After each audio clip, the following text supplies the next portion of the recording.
welcome to our sustainabilities, the future proofing your business with sustainabilities. This webinar, you will learn how sustainability relates to your business and how you can use it to your advantage for business growth. The panel will also explore the topics around the global supply chains post-COVID, localizations for businesses, and how conscious consumerism is creating a new opportunities. Without further ado, I would like to hand stage over to Kun Patri, Chief Consultant for Unicorns at Brand Now Asia. Hi, Kun Patri. สวัสดีค่ะคุณเย็น I love how you use my funny title. I look it up on the on your LinkedIn, so that's why I use it. Very nice. Thank you. Thank you, everyone, and welcome, everyone, for this session about sustainability.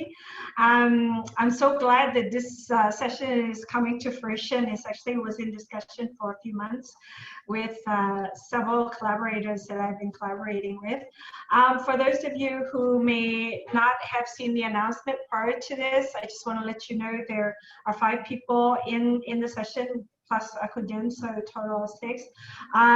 On the panel is going to be Miss Sara from the Bring Light and also women entrepreneur, Kun Pailin from My Mode. Actually, Kun Pailin's first name is Kun Pasarapa, and also Linda from Seed Uno, and then later on Kun Alex, the Senior Advisor of Sustainability and Entrepreneurship, Center of Satsin, will be doing a closing ceremony. I myself have a great respect and love for sustainability and recycling. I think it's been one of my great passion that I didn't even know, because I recycled and I had a whole room of recycling goods. And I think we've all seen since COVID have come what's happened with the earth in terms of it rejuvenating, since we had less cars, less carbon footprint taking place. And yeah, so for those of you who joined us to understand how to future-proof your businesses, I think you're going to get a lot of wonderful ideas out of this. I was talking earlier with another person in the retail business this morning in regards to how this is really changing the face of retail as well and sustainability. So without further ado, I want to invite my collaborators and participants in the panel to give a little bit more in-depth about themselves and what they do and what they're going to be presenting. So I'd like to invite Kun Pailin first.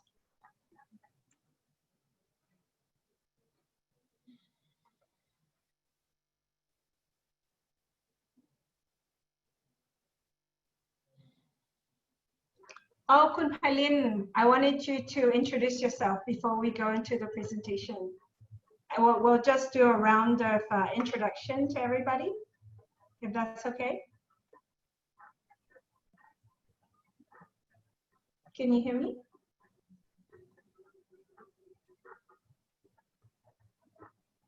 Sorry. Hi, can you hear me?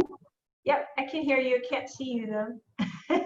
So before we start our presentation, if we could just have everybody, have everybody kind of give a little bit of background about yourself and what you're doing in, relative to the sustainability. Okay, so my name is Pailin, and I am a creative strategist as well as a co-founder of My Mode. My Mode is an agency providing strategy and digital experiences to emotion-led businesses, from fashion to food and beverages. And I've been in this branding business for 10 years.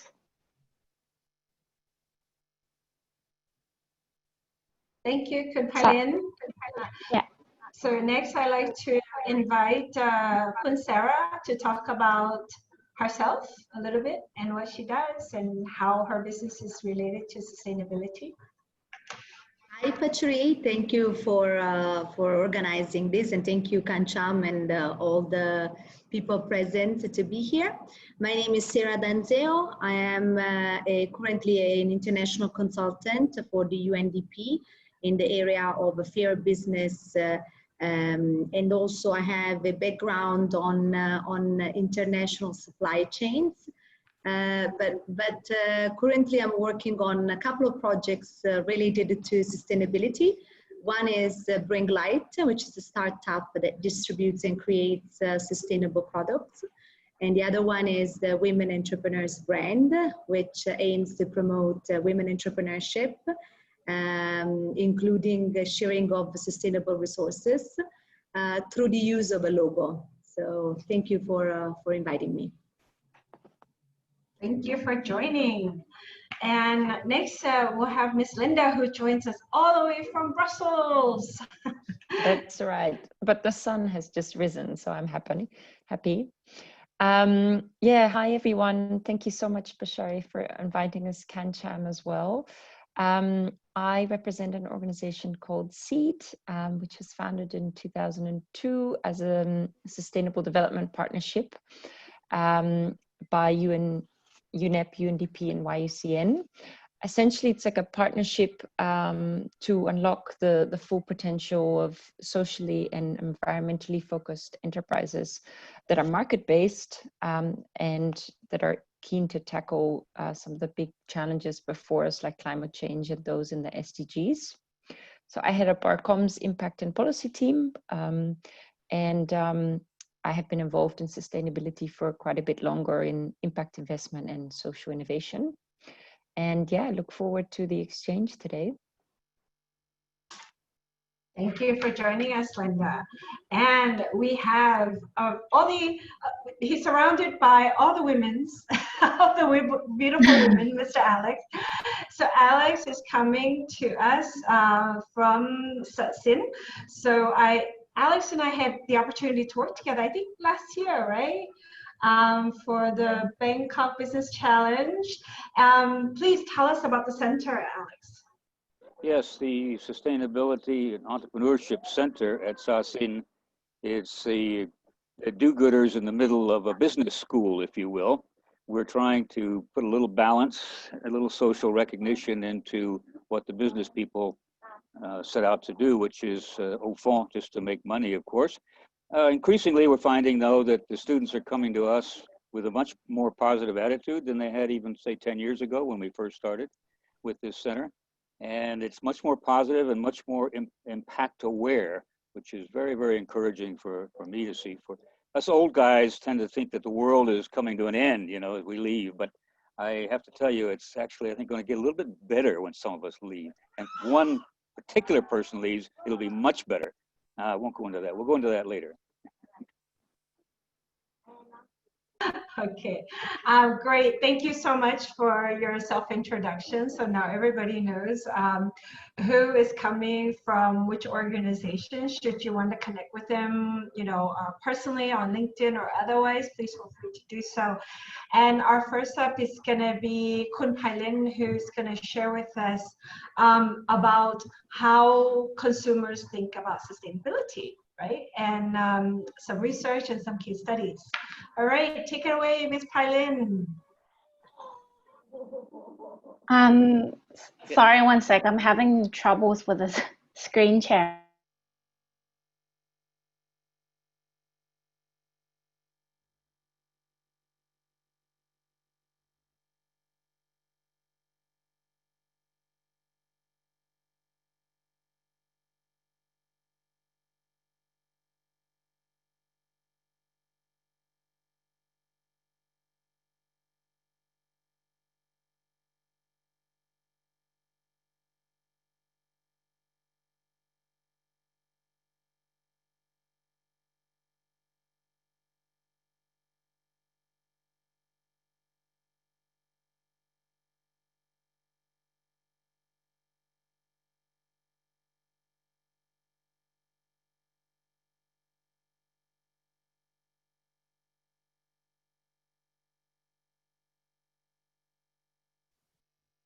Hello, are we lost, Kun Pailin?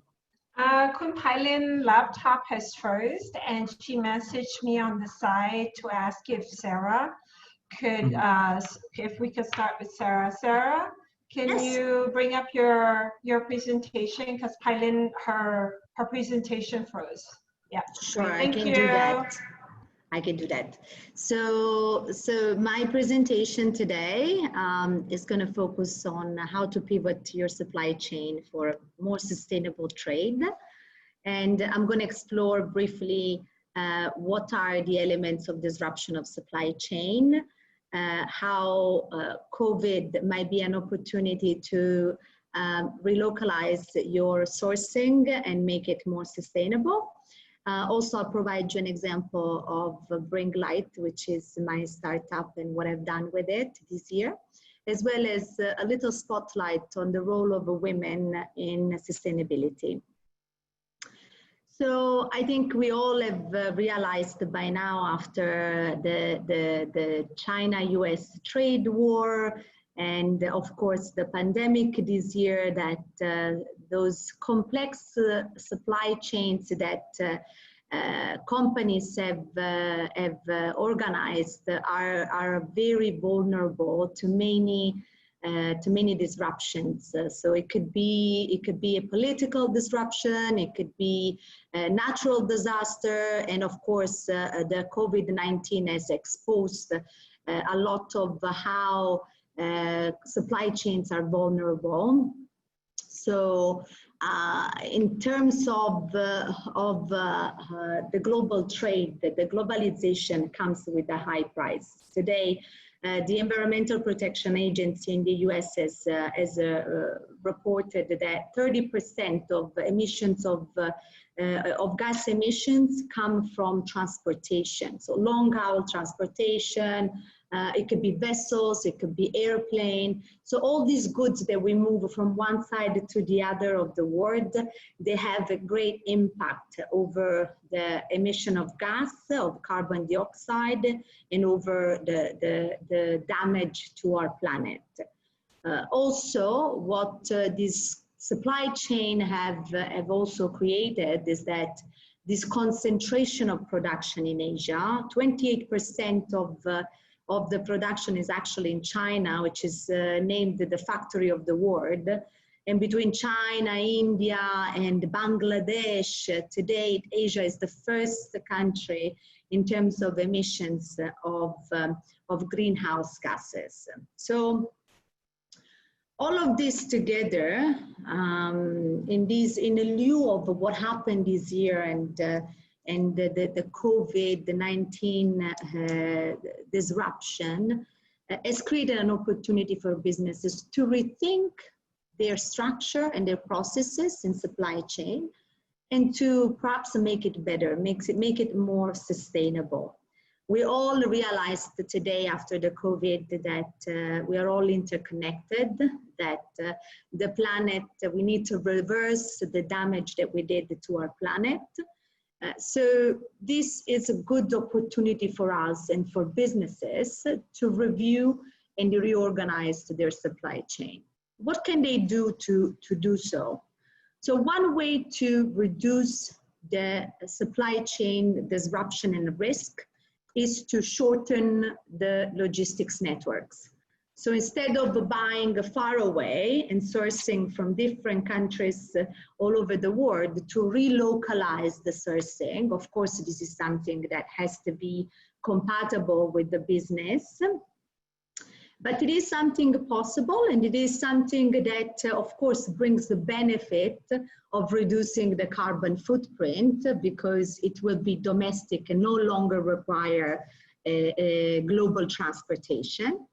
And as well as diversification of sourcing, because one other way to reduce the risk of supply chain vulnerability is to have more options. Because if you have only one supplier, and the supplier in China or somewhere else, if something happens to that country or something happens to that supplier, then your business is disrupted.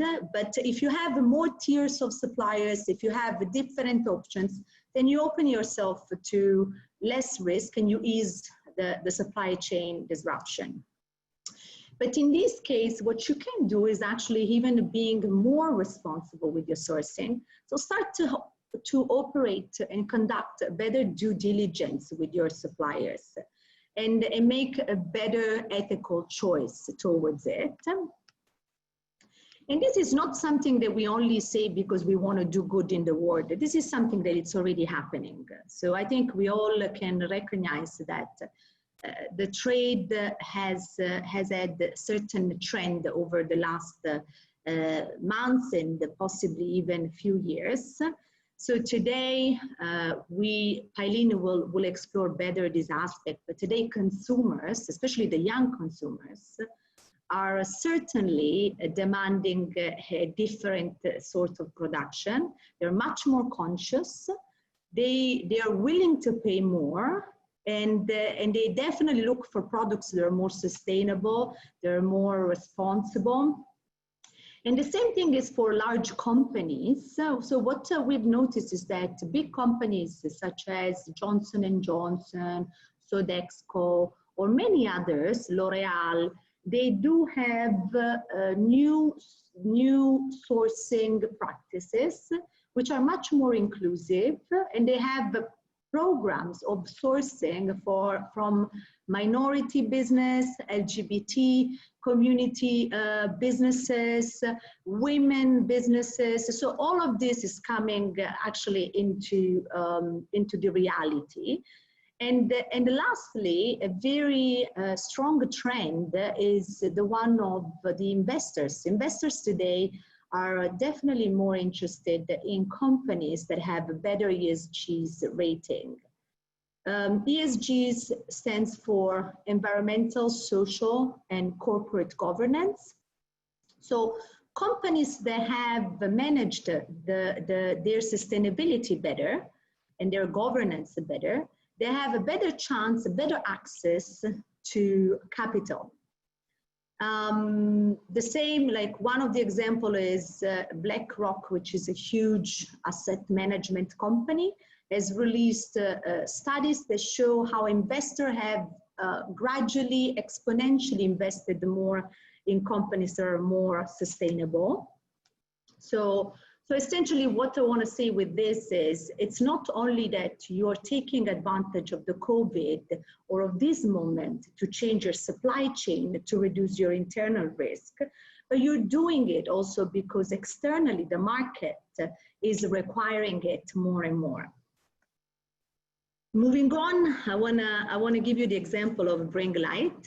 Bring Light is, as I was saying earlier, is the startup that I've created. And initially, I wanted to do an import-export business. So buy from Thailand, ship it out towards the online marketplace in the US. But of course, COVID came and everything was stopped. So what I've decided to do is take this time, as I said, to rethink about it. So review my sourcing, review and scale up my sustainability. So I actually developed a new product. This one in the picture is a notebook.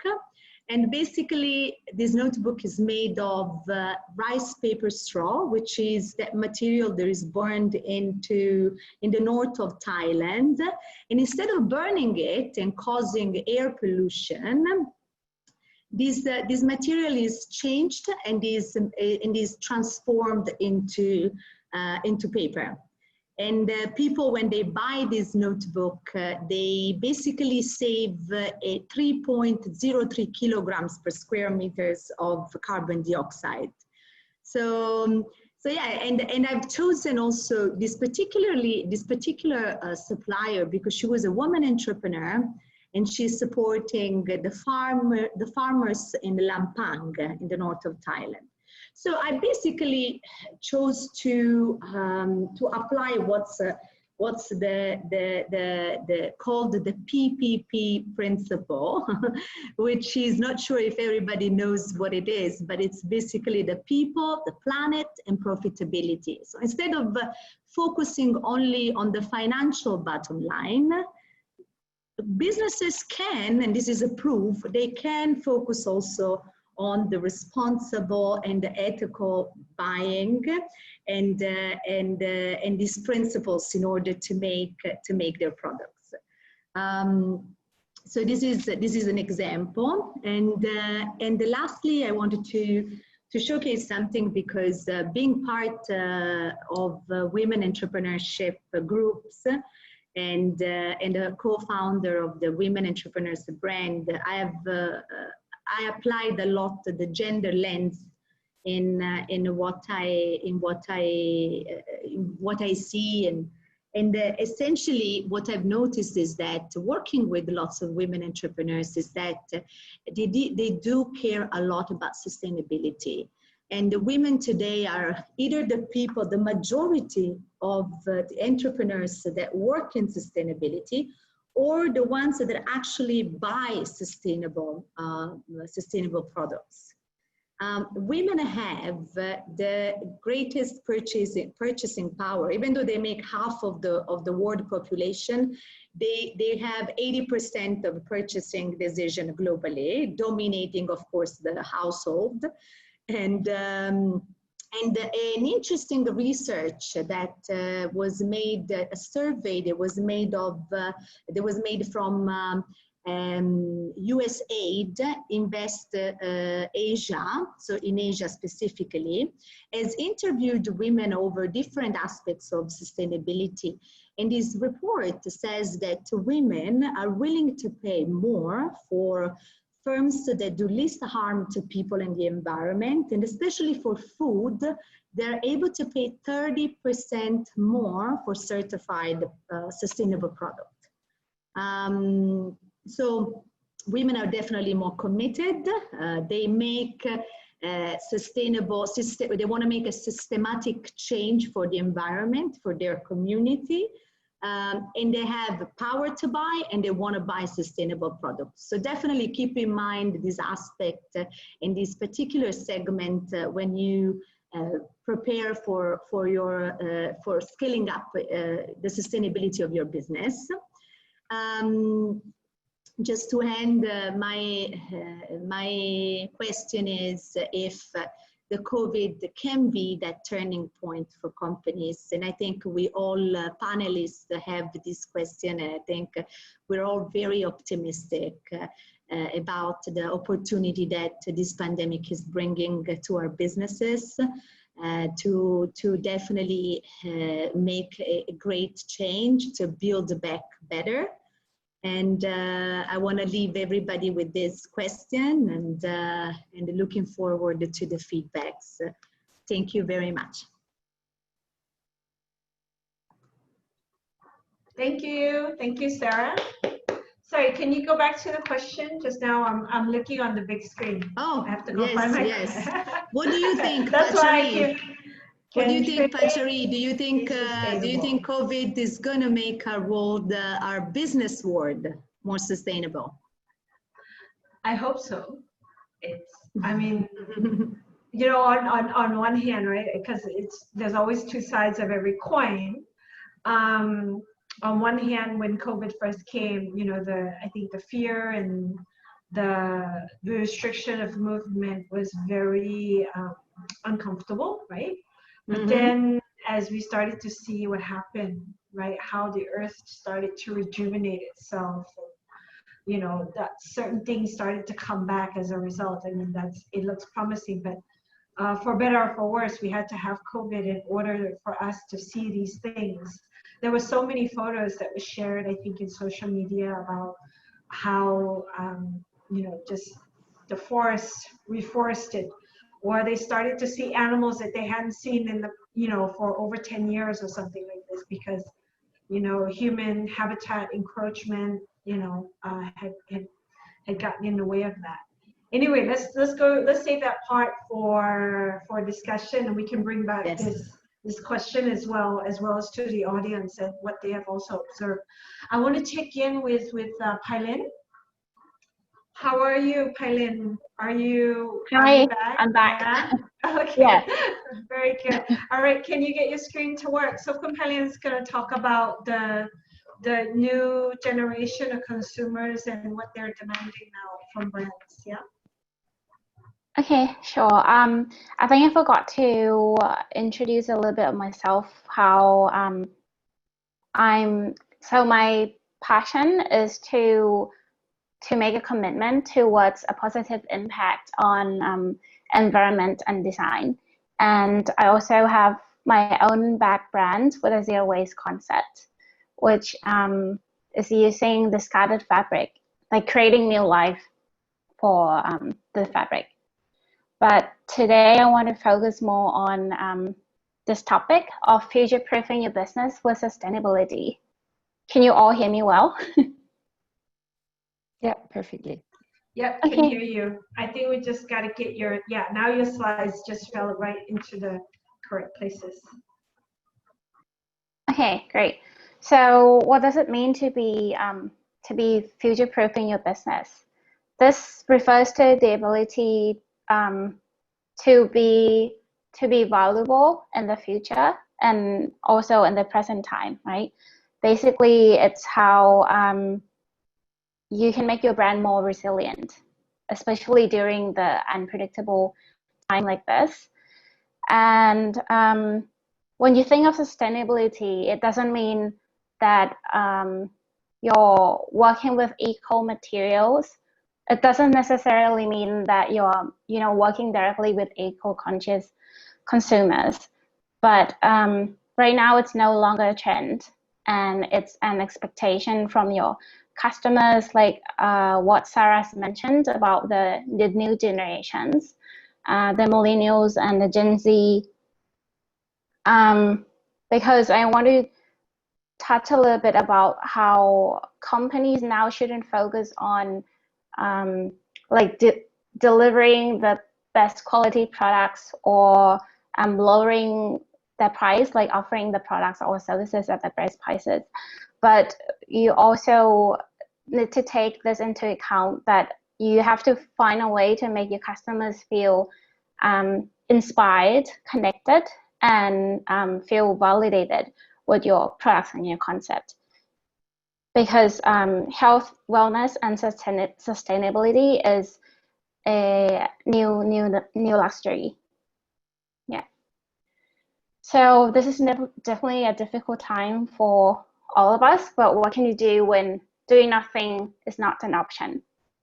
Today, I want to focus more on the branding aspect of how you can strengthen your products and services for practical and emotional purposes. Because doing nothing is not an option. We can see that this is a global movement. As of May 2020, the search term of how to live a sustainable lifestyle has increased by more than 4,500% globally. So that means they are now paying more attention to information more than ever. On smaller scale, which is Thailand, we can see that there's a local movement on this trend, as being green is part of Gen Z's everyday life. So this is something I've noticed the other day when I was on TikTok, that there are 17 million posts with the hashtag Greenery Challenge. So greenery is the biggest community for conscious living. So they're promoting people to use to ban plastic and to bring lunch boxes to their office or use a reusable straw. And I didn't expect 17 million posts on TikTok. So what does this mean? This means that they want to be surprised, and they're looking for fresh ideas, right?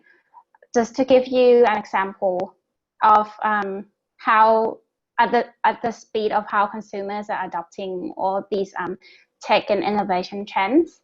So this is a picture from a Thai fashion brand called Pailin, and you can see that this influencer is wearing the same outfit as the character in the game on Animal Crossing. This is a new format advertisement, and you can see that this is one of the trends that we should be looking at to to drive profit and growth for your business during this time.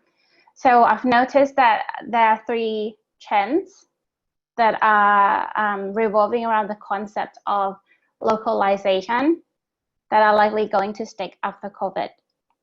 So the big trend is that Google, Facebook, Alibaba, and all these big e-commerce platforms are supporting us and other small business owners with digital marketing programs or courses. So this is what I saw last week from Google, collaborating with DVD, which is Department of Business Development Thailand. And another trend is that right now influencers on YouTube and Instagram are promoting local businesses and their favorite spots like cafes and restaurants for free, just to keep these businesses stay afloat. Another example of localization from a global brand is Prada. As we all know, that Prada is an Italian luxury brand, and recently they've released a video for this campaign featuring a CGI version of the Chinese ambassador. His name is Kun, and this video was also created by a contemporary Chinese artist.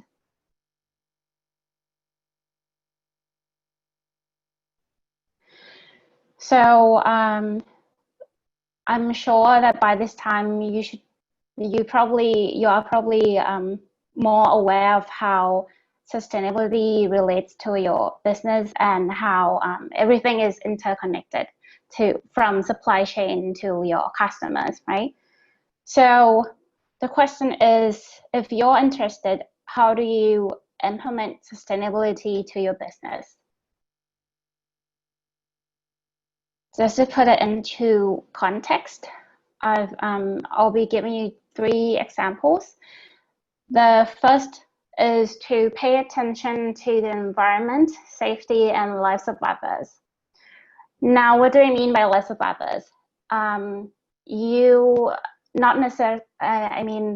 It's not necessarily to be involved in medical business or opening your own construction business, but lives of others can be as simple as this. So this is the brand that I've been working with. Paint My Rock is a Thai social business offering a tool to practice self-care. So Paint My Rock is offering a painting kit with a rock that comes in a pouch, and 10% of the profit goes to a psychiatric hospital. So the aim is to help people who are experiencing depression and navigating through life without relying on medical treatment. So this is them providing an alternative treatment to depression. And secondly, you need to think of something you'd be proud to commit to. This is also another brand that I've worked with.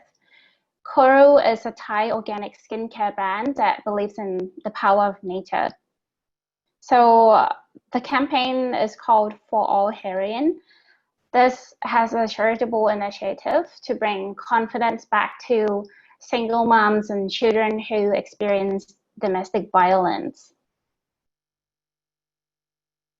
And lastly, I'm sure the important question is, can sustainability sell as a brand? So I'm giving you an example of Reformation, which is a sustainable fashion brand first established over 10 years ago. And they've been keeping this brand value of being ethical sourced and being mindful about their business. And yeah, they've been keeping these brand values at the forefront, and eventually they turn these customers into brand advocates.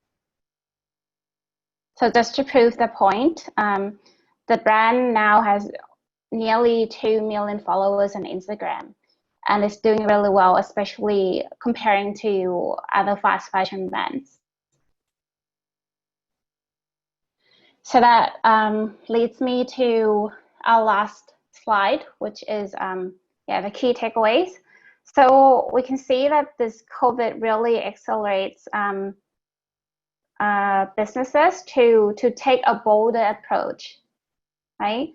Because this is the time for you to experiment.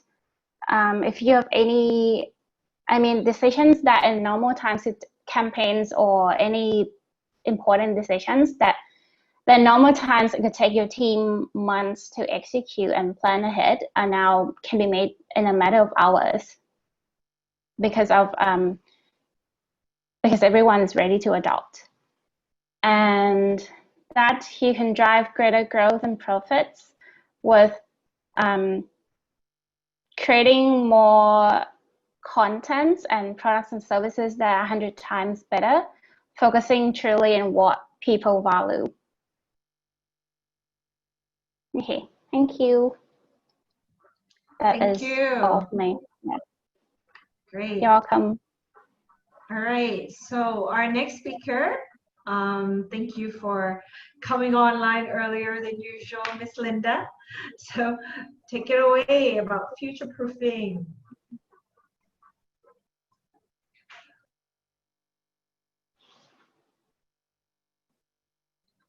Oh, Linda, you're still muted. You're still muted. I am still muted. Yes. Cool, thank you. So I really want to basically make 2 points today, that, focusing on sustainability is the right thing to do by the planet, and it's the right thing to do by your business. And I think most of you on this call will be looking to embed sustainability into your business, but I want to talk about like actors that have actually sustainability at their heart, so really integral to their business. And these are what we call eco-inclusive enterprises. And that's what Seed is focused on. So who are these actors? So our organization, which I should mention, has a presence in Thailand and Indonesia and India, so in the region. So if you want to get in touch there, then feel free. But we focus on a specific subsegment of SMEs, which are enterprises that apply and promote green technologies in sectors like renewable energy, agriculture, sanitation. So that's the eco dimension. They include low-income people in their value chain as employees, suppliers, distributors, but also customers. So that's the inclusive dimension. And then they're often focused on youth, marginalized populations, and women. And they often pursue also kind of social good or raising awareness around the issues they work on. So that's kind of the social dimension. They're usually really small operators, so 5 people, but we do have some enterprises in the network that are, 200 plus. But mainly they're really small operators. And yeah, they contribute really significantly to serving people at the bottom of the pyramid. So what we call people with very, very low incomes, of which there's sort of 5.2 billion in this world. So not to be neglected.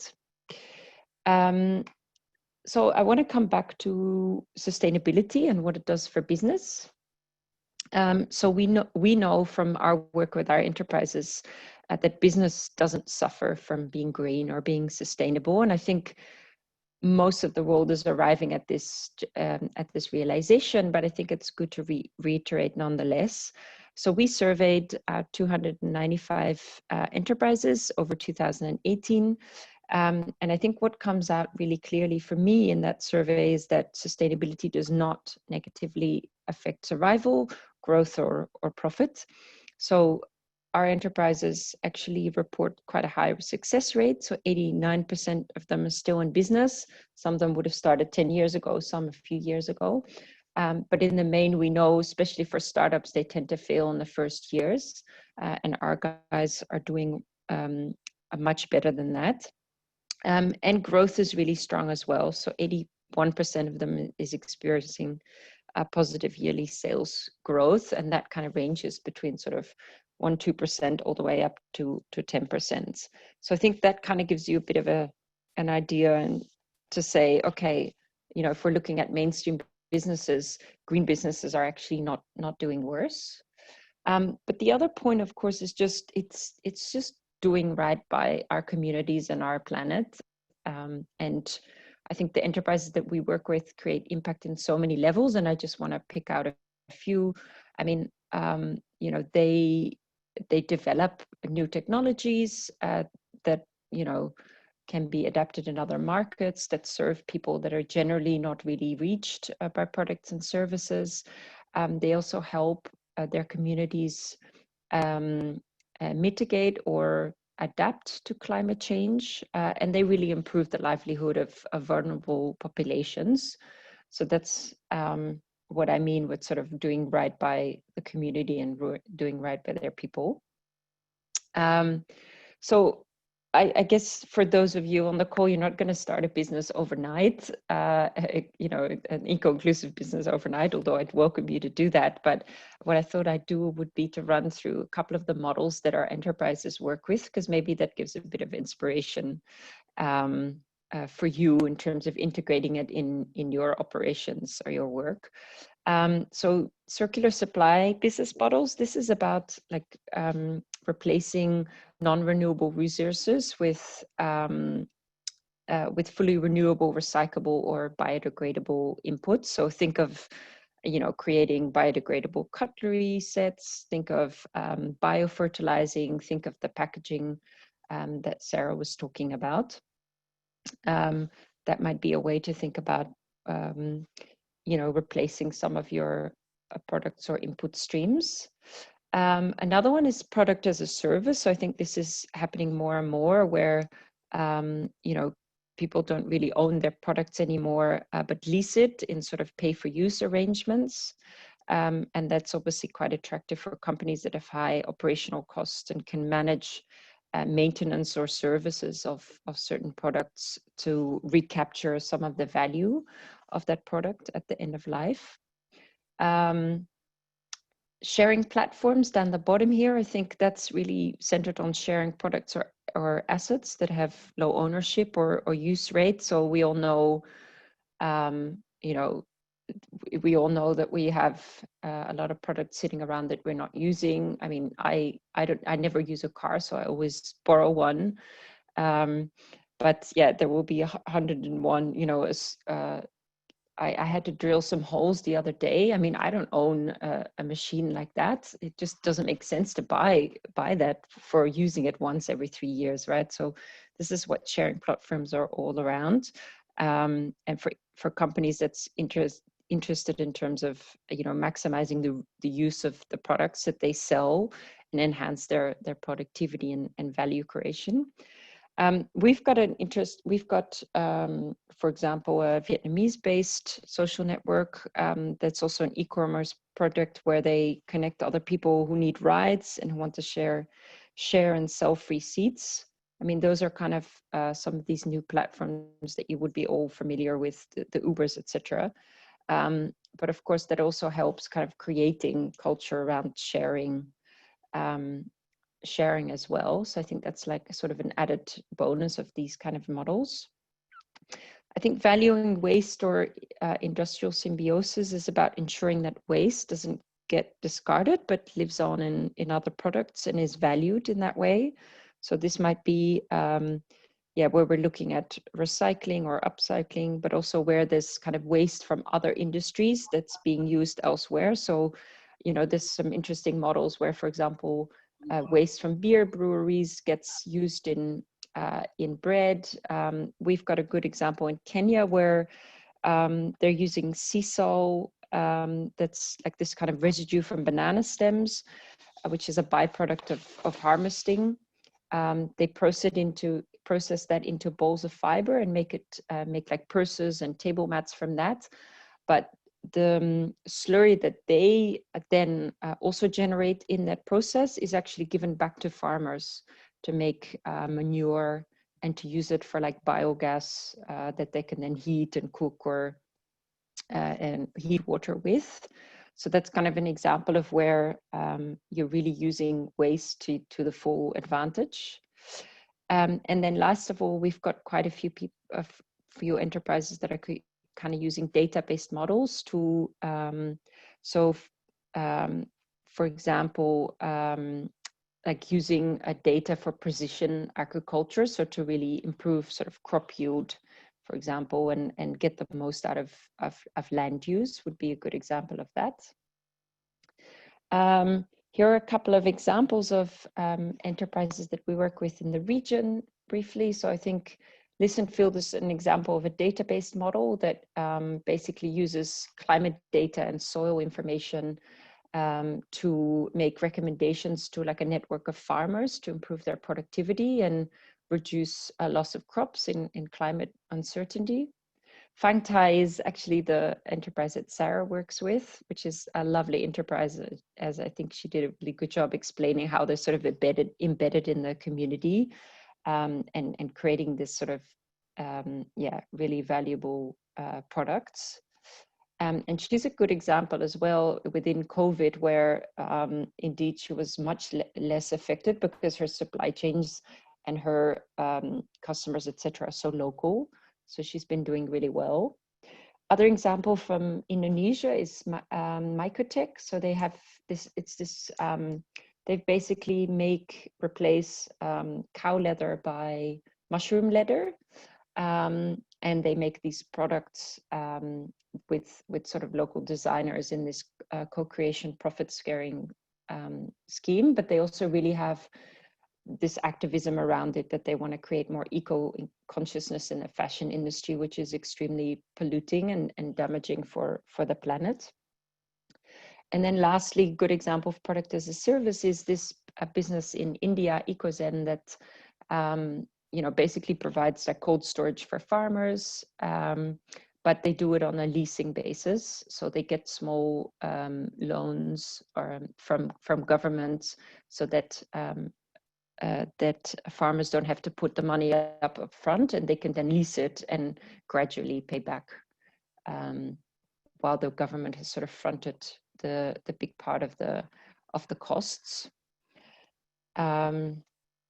Cool. I think as a last point, I just wanted to close on, which is a point I think Sara also really made, which is around the times we live in. And so we did a check-in with our enterprises at the beginning of the pandemic, and we realized that there's a lot of commonalities between those that are doing well in the pandemic, that are coping. And I think that there's some learnings around that, I think, for us as an audience, around what makes for a resilient business. And resilience is obviously going to be increasingly important as we get more and more of these kind of natural or other crises affecting our economies. So I think the first 2 points really are about business resilience. So referring to thinking about making your enterprise or building in the ability to focus quickly on or have multiple product or service lines, so that you can quickly switch to new products or services in order to meet kind of changing needs. And the same for obviously distribution and supply chains, where indeed if you have a diversity within that, it's much easier to change the way you do operations if one part of your business is affected. And we've got quite a lot of enterprises, for example, that are, we got, for example, an enterprise in Malawi that was usually doing like upcycling and making products, but now they've really within the space of a few months started making face masks. And we've got quite a few of these businesses that are kind of pivoting and focusing on where the needs are. The partner piece, obviously, like being really embedded in and having local or even international partners, obviously makes you much more able to, to negotiate, for example, if you have a long-term relationship, whether it's on your lease or whether it's on, delaying delivering orders, etc. I think partners is absolutely key. Local markets and supply chains, I think we talked about, but yeah, we're seeing that the businesses that are locally embedded and have their inputs there are just in much better shape, because others, they've got products that are either held up in ports coming in or going out. Yeah. And I think the last point, but I don't think it needs a lot of time, is just around digital. I think you guys are probably all convinced and are using it, but for our guys, the smaller guys, a lot of them, you know, were really offline models, but the COVID has really pushed them online and got them to explore e-commerce platforms, but also kind of distribution, for example, ride sharing. Some of them are using Uber to get their stuff delivered. So it's really pushed them online, and I guess that's where they're going to be staying. So yeah, that's all I wanted to share here, and I hope that gives a little bit of inspiration or some dimensions to think about the way that you do business. Thank you, Linda. Before I do have some questions, but I'm happy to also throw it out onto the floor if other people have questions. Either you feel comfortable to ask them verbally, or if you want to type it on the side. There's a side panel, guys. I don't know if you see me turning my head, it's because I have this other big screen on the side for me, and this is my laptop. I see one question which I can take if you like, Pashari, around the statistics that I was sharing. Yeah, we've got the report that I pulled this from is forthcoming in a couple of weeks, so I can share it with you. But in the main, it was about, I think, 20 countries across 6 sectors that we surveyed across Africa, Latin America, and Asia. But I'm very glad to share this a more detailed breakdown if and when it comes out in a couple of weeks. My colleague's working on an update. I've just done a little preview. Thank you. Wow, we're like I thought I plugged in my laptop, and I just realized that I didn't, but I think I should still be okay, hopefully another 10-15 minutes more, but I'm gonna double check something.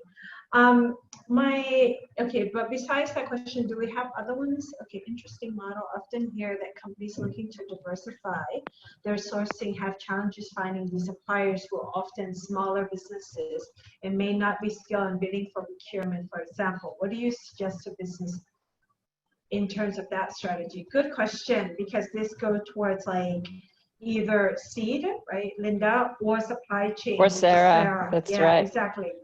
So I'm gonna let you guys take that, and I'm gonna look for my plug. Sarah, do you want to do the big? Yes. Yeah, Sure, and I'll do the sure. seed perspective. Yeah. Yes, no, I think I've touched, thank you, Yoni, for the question. I think I've touched a little bit about the differentiation and diversification of supply chain in companies.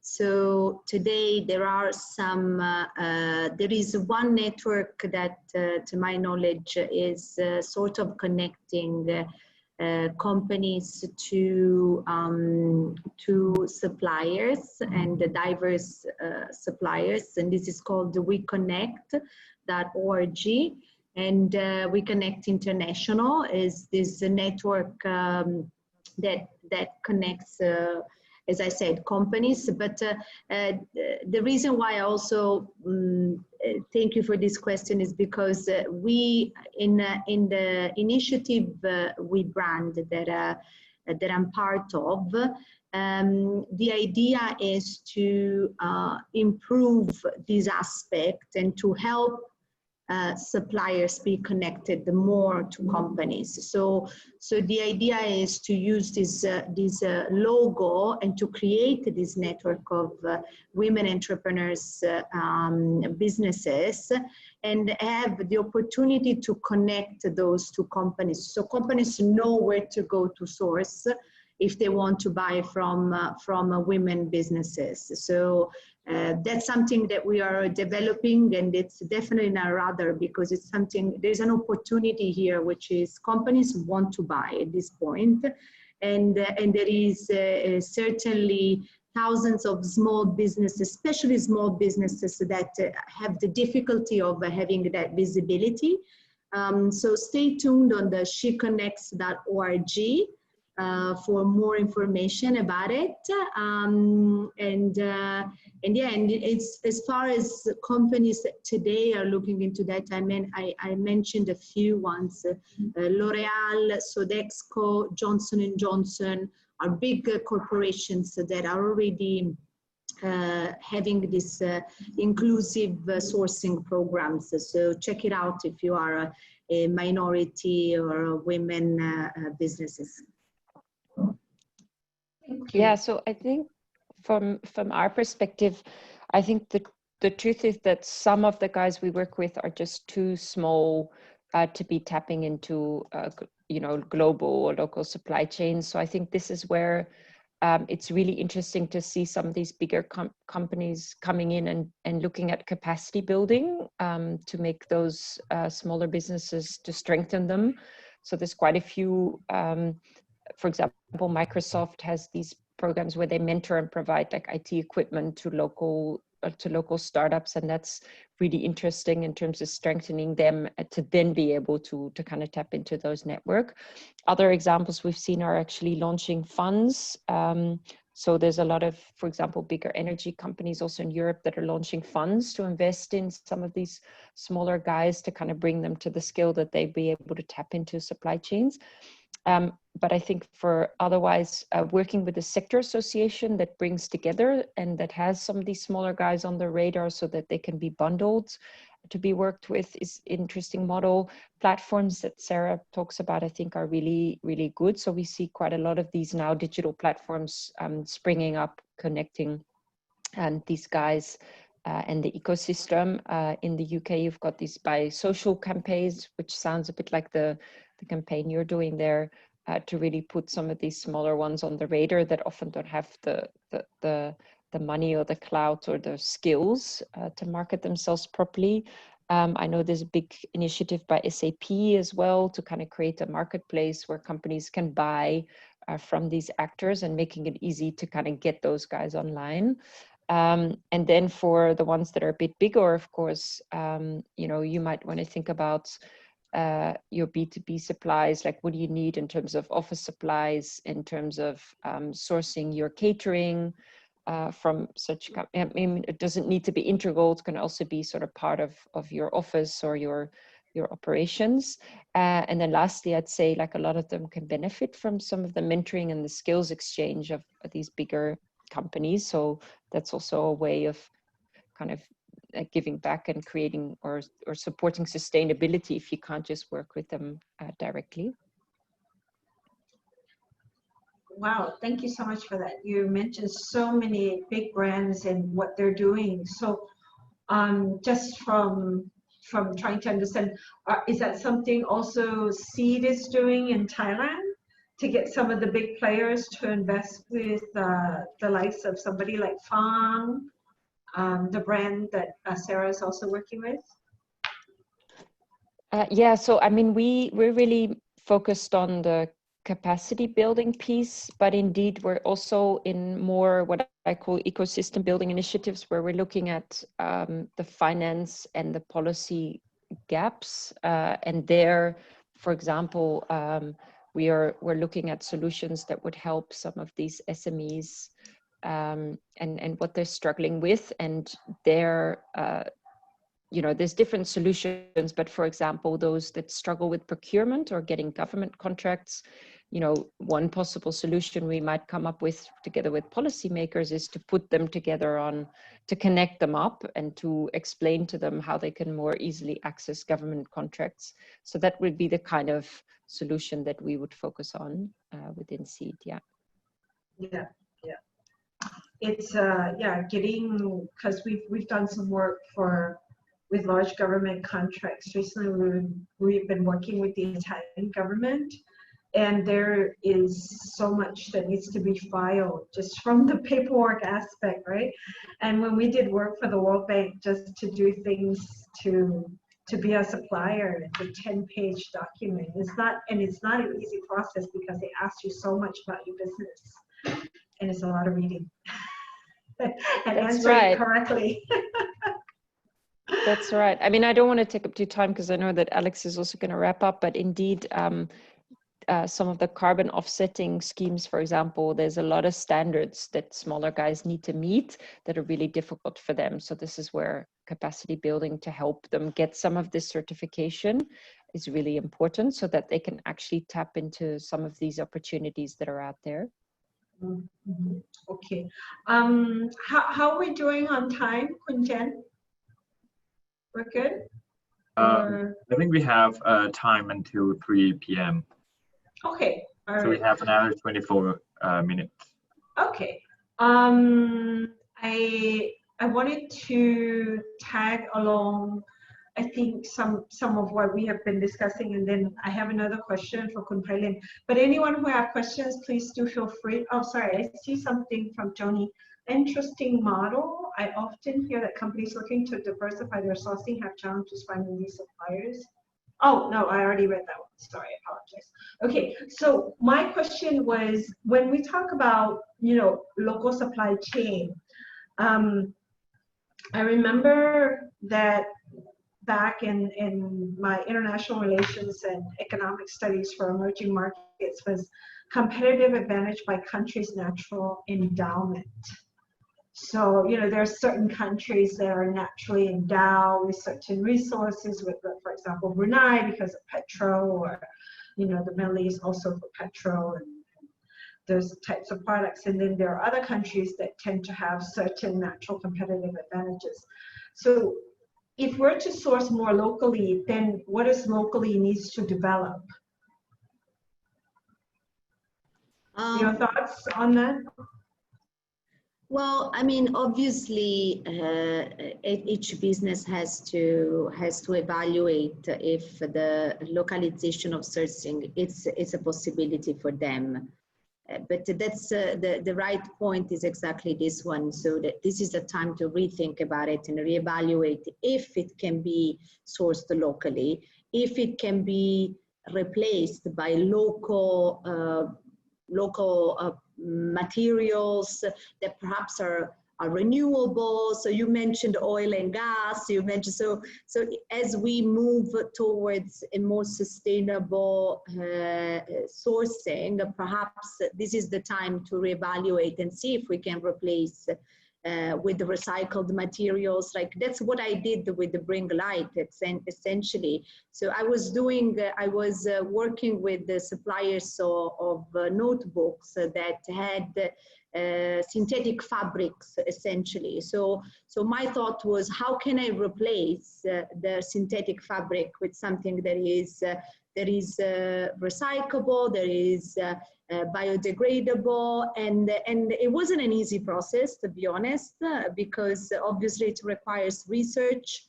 And as Linda was mentioning, some of these suppliers, especially in countries like Thailand or Southeast Asia or developing countries, are not as ready, as prepared to deal with the foreign buyers. But it's something that brings then its results and its rewards. So that's the first thing. But most of these companies that choose to buy and to import from elsewhere, they're doing it for most probably for monetary reasons, because the manufacturing cost is low in certain areas of the globe. And truthfully, we have seen that domestic manufacturing is slightly decreasing in cost. So that is a little bit of an advantage today compared to 10 years ago. But also consider that the cost of transportation, you're gonna save it. And in today's world where the transportation is disrupted, when there is less planes, less vessels, and the cost is increasing, the volatility of that cost is also pricey for a company. So if you consider all of this, if you consider that you are easing your risk of supply chain, if you're considering that you could most probably, I mean, there might be exceptions, but most probably you can replace your sourcing and you can find it closer, then that's the evaluation I am recommending to do. Does it answer your question? Yeah, it's a good point, because by the time you do the savings, but then you think of like the logistic cost that gets involved, does it really offset it, right? So maybe at the end, if you could help the local, like what Linda is saying, is like if you can help the local supplier Right. Optimize, do capacity building, Right. over time you can actually potentially optimize it to be just as good and reducing the production cost locally. It didn't seem that bad before, right? Buying from China and reselling it, let's say in Europe, in the US, but today it is a challenge for many reasons. So, and it's subject to the volatility of the trades and the duties and the logistics. So you're right, is it worth? So that's the question that each business has to ask itself. But in my experience, you shouldn't rely on one source. You shouldn't rely in such complex supply chains, especially today. So that's the point, to localize it, to make it closer and to make it more responsible, because as Pailin was essentially mentioning 2 days ago, I listened to a speech of also another marketing woman entrepreneur, and she said something that stuck in my mind, which is people today don't buy products, they buy lifestyle. So if you create that brand, if you create that lifestyle, sustainable lifestyle, people are going to be willing to pay a little bit more, and perhaps you can ease your supply chain with a more domestic one. So. Thank you, Sarah. I want to touch back into Pailin based on your research about how, things that you could consider, like, and the whole talk is about future-proofing your business, with sustainability. So even Linda touched on it earlier, it's like, you're not going to run out tomorrow and start a sustainable business, right? So let's say you have a business as of today, like what could you consider to do besides obviously what Sara has brought out, which is sourcing locally to reduce carbon footprints and other things, and diversifying. What other things are possible to make your business more sustainable? Or let's say you're making bags, like, but that's a very obvious solution there, because I know your family business is into making bags, and then you took the residuals to do upcycling. Let's say we think of another business, completely different. Alex, think of another business. I see you smiling over there. Like, you're still muted, Alex. I'm gonna hand it over to you in a few minutes. Yeah. No hurry. But I just wanted to say one good example is leather. Talk about a really, really dirty industry. All kinds of possibilities, though, to do good and to improve the technology. And then become more sustainable. Yeah, because we're getting into was it the non-meat meat? And it really tastes good. I've had some. It's like quite impressive. I'm actually not into meat. I am more like they call it pescatarian. I eat a lot of flexitarian. Yeah, pescatarian. Flexitarian, as in like you're flexible. Oh, flexitarian. Flexitarian. Oh, that's you, Pailin. Yes. So let's talk about what for the brand owners or the business owners in the group. What can you start with to make your business or brand more sustainable? Of course. So as you heard from Sara and Linda, everything is interconnected, from inequality to your customers' desire to buy cheap products. So your brand will need to be tech savvy and sustainable, because we're all right now we're all painfully aware of our relationship with and as part of nature. So it's really time to show consumers the true value of your work. There's no you can put more effort into personalization. That's also a sustainability business model. If I can give example to this would be a clothing brand, for example. So a really famous global fashion brand used to launch 60 collections a year as a fast fashion brand, right? But now they're thinking of doing 4 or 5 collections a year. Because when you reduce the guesswork, then you produce exactly what your customers want. And that's how you drive your business growth as well, right? And as a brand, you also need to show your willingness to adapt to sustainability in long term and embrace this aspect by educating your customers, elevating your brand positioning, and also think about your audience, because not every right message will deliver effectively to your targeted audience, for example. You have to understand your audience because it takes more than appropriate wordings or pictures or certain visuals to convey the importance of sustainability. And yeah, so basically let's focus on providing products and services that enable people to adapt to any situation. Yeah, I think that's from me. Thank you.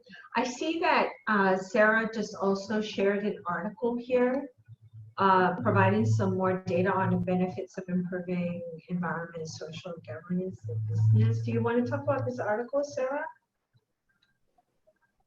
I think, no, I just wanted to share, I believe there was someone in the audience interested in more statistics. And in this article, they provide results of Oxford-based studies that show that companies that have invested and committed more to ESGs, they perform better. And so they're attracting more financial markets. And one more time about ESG. It stands for environment, social, and governance. Yes. All right. Okay. The standards. Right. This is part of the SDG.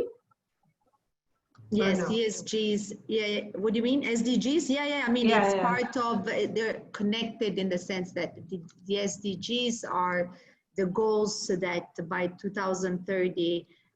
We need to achieve in the areas of that we want to achieve, but the ESGs are basically indicators for companies of performance.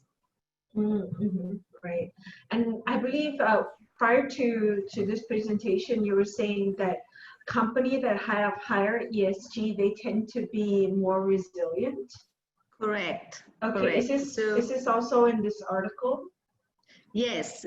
So essentially, I mean, what it shows over 200 studies and cases that companies that have invested more in sustainability, they're more likely to be resilient towards the pandemics or disruptions. So even though these months were intense in terms of volatility of markets, these companies have outperformed. So that's why they called the attention of the investors.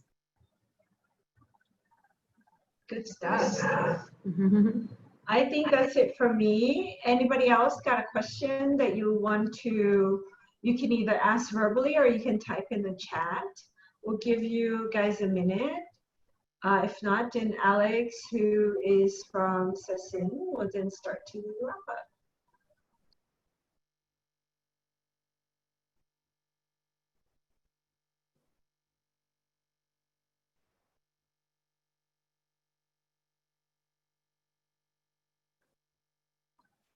Okay, so going once, going twice. The floor is yours, Mr. Alex Mavro. Thank you. Can you hear me okay now? Perfect. Excellent, excellent, good. Yeah, well, I looked around and I realized that I'm the token male in this situation here, and I guess I should feel proud to be that, particularly with such a group of capable, I have to say in my case, capable young ladies. And I must say it's very impressive, and to hear the stories and to hear the strides that have been made. I've been a challenge in my life has been since I was in business for the first 20 years, my first career, has been trying to find a way to convey the importance of impact. What is the impact that we have that we're not mostly not conscious of as we do our work? And I started off because I come from business and I had a reputation. I could go into CEOs and talk to them easily. And so I just went knocking around on doors, my old friends, and said, here's the situation.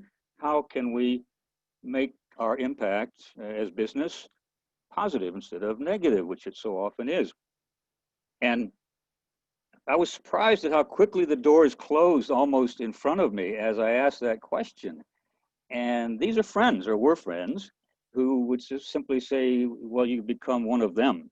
What happened to you, Alex? You were such a good guy in business, but you're now talking about tree hugging. And of course, I hadn't even mentioned trees, but there it was. The charge was there.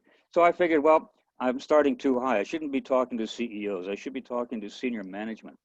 And I had the status and credentials. I did some, believe it or not, 20 years ago, you could get training in corporate responsibility. It was difficult, but you could get it. And I got that, and I came back and started talking to senior management and ran up against a stone wall, a very, very solid stone wall. And so on, all the way down. And I finally came up to the conclusion after about 5 or 6 frustrating years, I should be addressing kindergarten kids. I went down through MBAs, I went down through college people, and I figured the whole mindset is such. It's all based on consumerism. It's not based on any kind of consideration for the greater good. And that needs to start, it needs to start very young.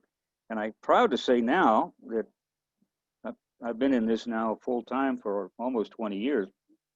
There's definitely been a change. And I'd like to claim credit for it. And I'd like to say, well, Satsin had a part in it, but no, it's the world, it's changed. And things like COVID have had a positive impact on people's understanding, negative impact on their lives, but a positive impact on their understanding. So when you start off by assuming that it's not going to cost you extra to run your business in a way that is positively impactful, you're getting somewhere. And people now, the people in my school, the students in my school, I'm really pleased to say, don't need to be told what sustainability is anymore. Conferences like this, as recently as 5 or 6 years ago, would spend the whole time talking about what is sustainability. This conference has gone right into how, right away, how. Everybody assumes what sustainability is. Now, how do we do it? And that, I'm telling you, is a giant leap forward, and I'm very heartened to see that. When you look at the care that now, as I say, the students have, the students are going to take this care out when they go into management. They're going to be investors, and more wise investors and consumers. That we're going to, I hate to harp on it, but it's going to make for a better world. Some of the thoughts that were raised in conversation today were worth a whole course in business school. There's you're talking, one person mentioned something about what are your clients buying? There's one thing to know what you're selling, but you're not always certain what they're buying. And I've actually seen in my business life, I saw cases where people would argue with the customer over their use of a product. And you would say, well, why would you argue? I mean, they've got their use for it, let them use it, as long as it's not, a destructive use. So knowing your customer is a common point from no matter what size your business, whether it's an SME or a giant business. You've got to know your customers. And the idea of knowing your customer and knowing what's important to them today, future proofing is 3-4 years ago, you wouldn't even talk about future proofing. Today, it's a phrase that people say, yes, that's what I want to do. I want to future proof my business. I want to work with companies and people who think in those terms. So again, the improvement is, some of you are going to say, well, it just hasn't been coming and we really haven't made any improvement. We have. We're moving places, and we're moving, in terms of decades, we're moving a lot quicker than we were not that long ago. I really liked the occasional reference to the interconnectivity of everything. Any of you who have looked at the sustainability goals in any depth at all, there's 17 sustainability goals, and I like to play games with students on it and ask them which is most important, poverty or water or clean air or what. And it takes a while, but they always do come to the conclusion that, well, they're all pretty damned important. And when you touch one, you touch them all. It's almost impossible to extract one and say, okay, that's over there, we'll do this today. And that's why you can't, as a company, say, well, we'll look at sustainability on Monday, Wednesday, and Friday. And Tuesday and Thursday, no, we don't worry about that. So everything is connected and connect in a really, really critical way. I also saw that we talked about, mentions at least circular supply chain. Actually, circular economy is something that is up and coming now. You're going to see a lot of talk about the circular economy. You might want to get tuned in as to how that works.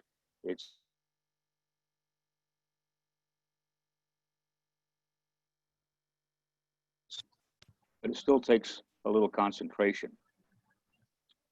So the product as service, I could go on for hours on this one. Ray Anderson of Interface perfected this. He was one of the first to really pull it off, let's say, in a big way. He stopped selling carpet, the largest carpet manufacturer in the world, and he basically stopped selling carpet. And all he sold was the service of one of the largest carpet companies in the world.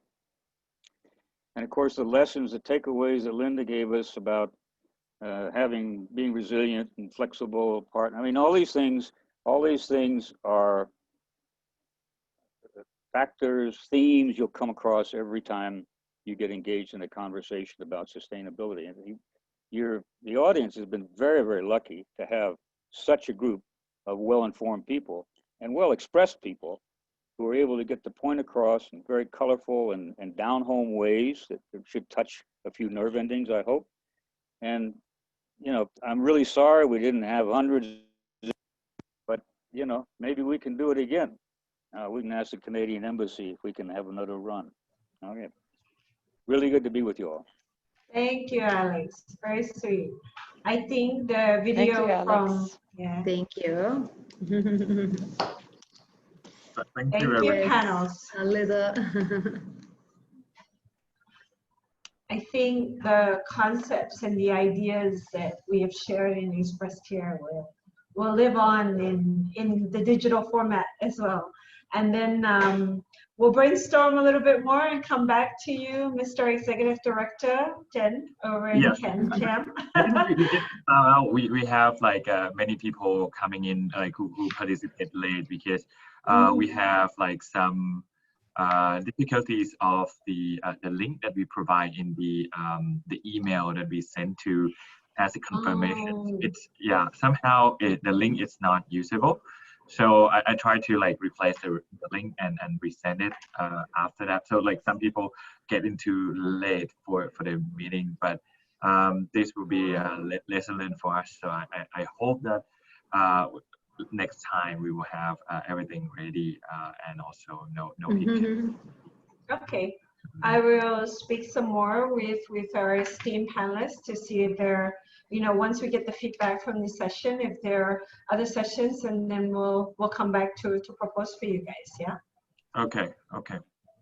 Thank you so much. Thank you, And we will share the online briefings to everyone, so you can circulate around to your client, friends, and colleagues. And for CanCham as well, we will circulate the meeting videos to our members and our subscribers for them to review this. Thank you so much for hosting us. Thank you. Thank you, so much. Patrice. Thank you, Jen, and all the panelists. Thank you, everyone. Have a great day. Okay, so on for now.